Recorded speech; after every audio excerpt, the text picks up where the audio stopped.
Many parents who have children with additional needs feel as if they've been abandoned sometimes by the church, just because they need help and support and advice on how to spiritually parent their child, just like any parent out there.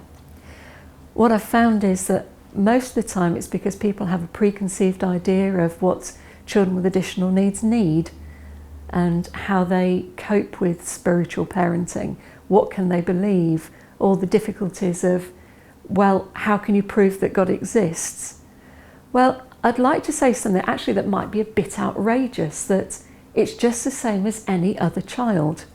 Every child will sometimes have a problem with a certain spiritual aspect. There will be many children that don't like reading things, that like to do things a certain way.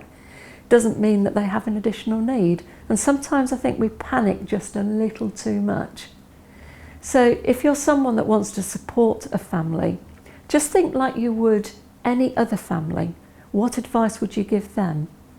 Find out what the children like. Are they visual learners, like many children are? Are they someone that would like to shut themselves away in a room?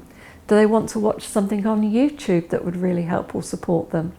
Just find things that do that. Some of the children might not cope with something every day. It might be every other day, it might be once a week, with a thought that will keep returning to them every day of the week. You do have to work with the individual child, with their individual needs and their abilities.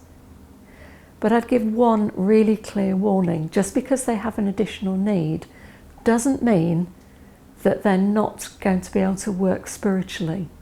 Many children who work at a very young age, emotionally or cognitively, will be way ahead when it comes to spiritual matters than many of their peers. So don't judge, just think they're a creation of God and they can learn from God. But it might look very different to what we're used to.